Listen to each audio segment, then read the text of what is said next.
Value zone hyper mart ఇప్పుడు మన అమీర్పేట్ లో ఈ సెప్టెంబర్ 18న గొప్ప ప్రారంభం.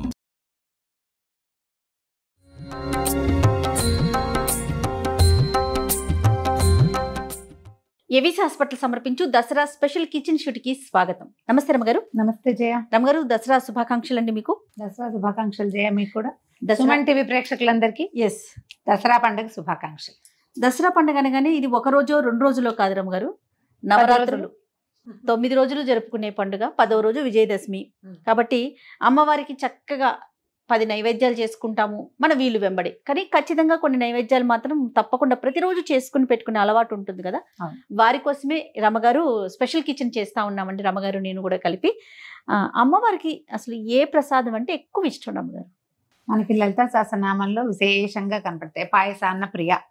అమ్మవారికి పాయసం ఇష్టం. పాయసాన్నం చేద్దాము అంటే ఇది 3-4 రకాలుగా ఆల్రెడీ మన ఛానల్లో ఉన్నాయి. ప్రతి సంవత్సరము చేస్తూనే ఉన్నాం. సులువుగా ఒక మందపాటి గిన్నె ఉంటే, ఒక 2 గ్లాసుల పాలు ఉండి, 1 గ్లాసు బియ్యం ఉంటే చాలు. ఈజీగా చేసేసుకోవచ్చు. చేసి చూద్దాం. ఓ ఇత్తడి గిన్నె పెట్టుకుందాము. మనం ఏ గ్లాస్తో చేయదలుచుకున్నామో అన్నం కొలత ఉంటుంది కదా. ఏదో ఒక డబ్బానో, మన రైస్ కుక్కర్లలో ఇంతంత డబ్బాలు వస్తాయి. దేంతో చేసినా ప్రతిదానికి ఒకటే కొలత.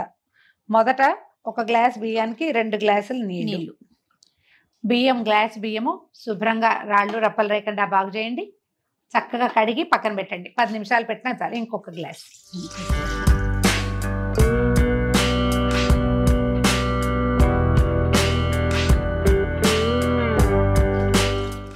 2 గ్లాసులు నీళ్ళు పోసాం. మనం కొలతకి ఏది పెట్టుకుంటే దాన్ని 1:2 అంతే. 2 గ్లాసులు నీళ్లు బాగా తెరలనివ్వండి. ఓ 2 గ్లాసులు 1 గ్లాసున్నర పాలు పక్కన పెట్టుకోండి. మొత్తం పాలతోటి వండొచ్చు, లేదా పాలు పైన పోసుకుని కూడా వండుకోవచ్చు. పైన పోసేది చూపిస్తున్నాను ఇప్పుడు. నీళ్లు మరిగే లోపల మనం బియ్యం కడిగి పక్కన పెట్టుకుంటాము. పాయసంలో మనం వేసుకోదలుచుకున్న కిస్మిస్లు కానీ, తర్వాత ఏమో జీడిపప్పులు ఉంటే అవి పక్కన పెట్టుకోవటము.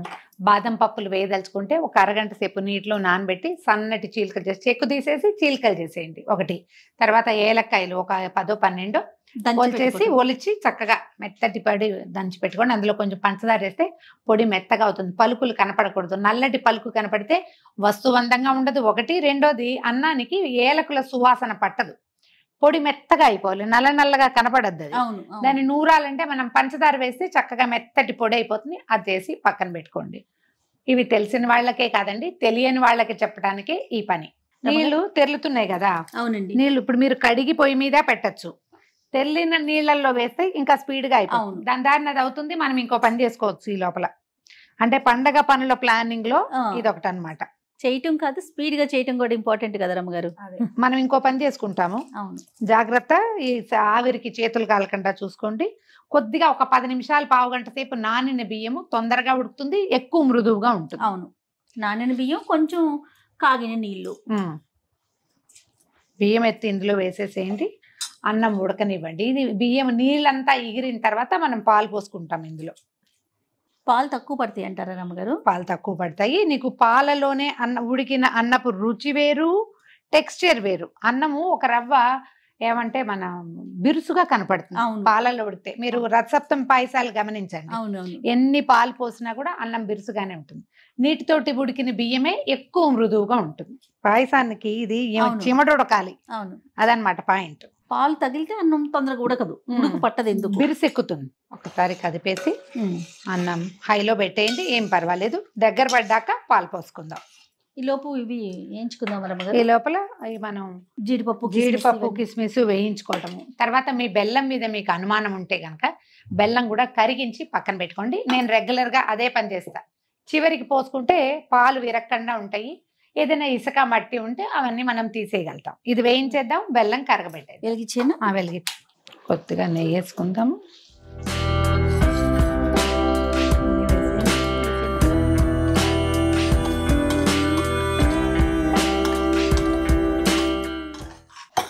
జీడిపప్పు కొంచెం వేగాక కిస్మిస్లు కూడా వేసేయండి అందులోనే.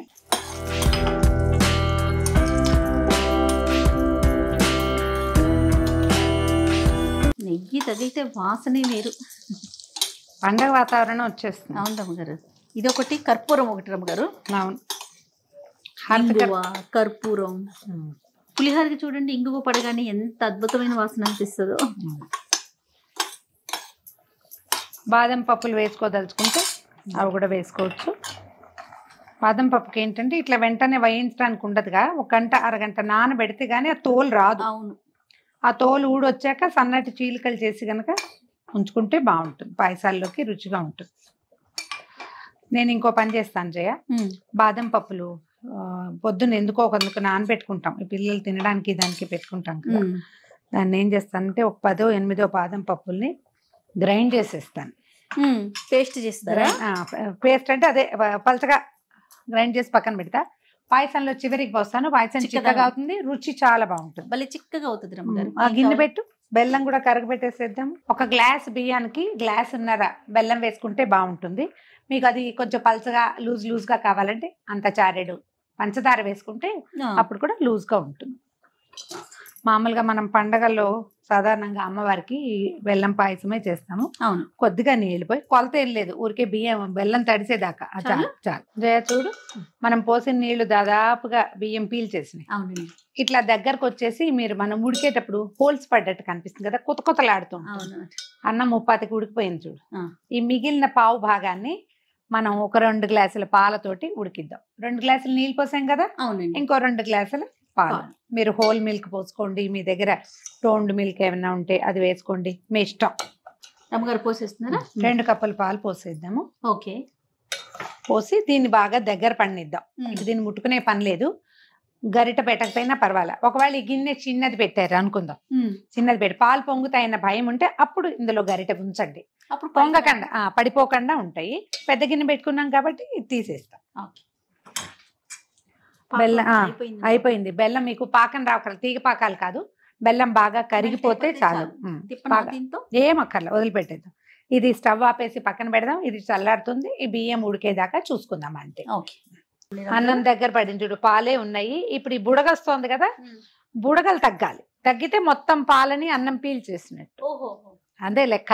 బుడగ తగ్గింది అంటే కుత శబ్దం తగ్గింది అంటే అన్నం ఉడికినట్టు, తడి తగ్గిపోయినట్టు అన్నమాట. మనం ఈ పాలన్నీ పోవాలి అని పెట్టుకున్నాం అనుకో, అప్పుడు ఏమవుతుందంటే కోవాలాగా వస్తుంది, రుచి ఎక్కువ బాగుంటుంది. ఈ పాలుగానే ఉండగానే పలచగా ఉండాలన్న ఉద్దేశంతో కనుక మానేస్తే రుచి తక్కువ. అందుకని ఇది మొత్తం పీల్చాక మనం ఏం చేయొచ్చు అంటే 1 గ్లాస్ పాలు, 2 కప్పులు ఆల్రెడీ పోసాం కదా, 1 గ్లాస్ పాలు మరిగించి అంత పంచదార వేసి కాగబెట్టి పక్కన పెట్టుకోండి. అది మనం వడ్డం చేసుకునేటప్పుడు నివేదనకి కాదు, మళ్ళీ మనం ప్రసాదం అందరికీ పెట్టేటప్పుడు ఆ మరిగిన పాలని మీరు చక్కగా దాన్ని కూడా తీసిపోయి దేవుడి దగ్గర పెట్టి ఆరగింపు పెట్టేసేయండి. చివరికి వడ్డించేటప్పుడు ఈ పాలు ఎత్తి పాయసంలో పోసేయండి. అంత పంచదార వేస్తే ఏమవుతుందంటే తీపి తగ్గకుండా ఉంటుంది, ఈజీగా బాగా వస్తుంది అనమాట. ఇది కొంచెం గట్టిగా అవుతుంది కదా, పాలు ఉడికితేనే ప్రసాదము రుచికరంగా వస్తుంది. అమ్మకి బాగా పెట్టాలి కదా మనం. దగ్గరకు వస్తుంది చూడు, ఇందాకటి కంటే తగ్గిపోయింది. గరిటి ఒకసారి అన్నం ఉడికిన భావం తెలుస్తుంది చూడండి. కానీ ఇదిగో మనం ఎత్తాక డ్రిప్ అవుతుంది చూసావా, ఆ డ్రిప్ పోవాలని నేను నీకు చూపిస్తున్నాను జయ. గరిట పెట్టి సాధారణంగా పాయసంలో గరిట పెట్టాం. చల్లారిపోయింది బెల్లం పాకం, స్టవ్ ఆపటం, బెల్లం పాకం పోసుకోవటం. మీకు బాగా తెలియాలంటే ఒక మెతుకు చేతితో తీసుకుని ఇట్లా నలిపి చూడండి, ఎంత మృదువుగా ఉడికితే అంత బాగున్నట్టు. స్టవ్ ఆపేద్దాము, ఈ బెల్లం పాకం ఎత్తి పాయసంలో పోసేద్దాం. పొయ్యిగానే కలిపేద్దాం అనుకోకండి, పోసేసి 1 నిమిషం వదిలిపెట్టండి. ఈ లోపల ఏలకులు పొడి కొట్టుకున్నామా, తర్వాత ఏమో జీడిపప్పులు కిస్మిస్లు వేయించి పక్కన పెట్టుకున్నామా, కొద్దిగా 1 స్పూన్ నెయ్యి కూడా వేస్తే బాగుంటుంది. ఇప్పుడు గరిటివ్వు.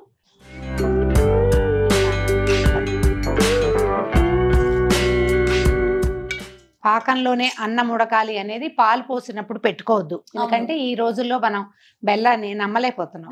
పాడైతే మనకి మనం ప్రసాదం చేయబోతాము, టైం కూడా ఉండద్దు మనకి. చూడు అందంగా ఉంది రంగు.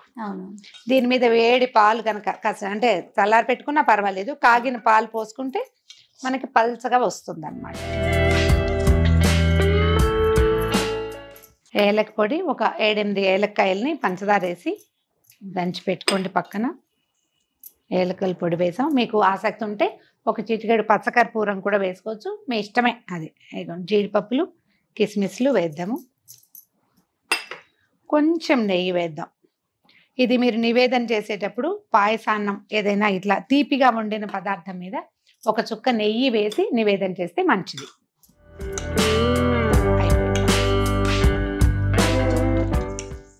పరమాన్నం అంటాము, క్షీరాన్నం అంటారు. మాకు పాయసం అనే అలవాటు. బియ్యం పాయసం, అన్నం పాయసం అంటారు పిల్లలు.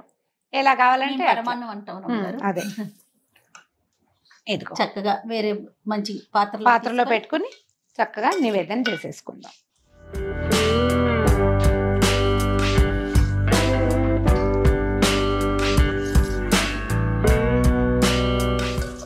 కమ్మని గుమగుమలాడే రుచికరమైన అన్న నివేదనల్లో మొట్టమొదటిది పాయసాన్నము.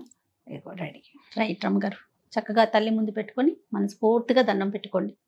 మరొకసారి ప్రేక్షకులందరికీ దసరా శుభాకాంక్షలు.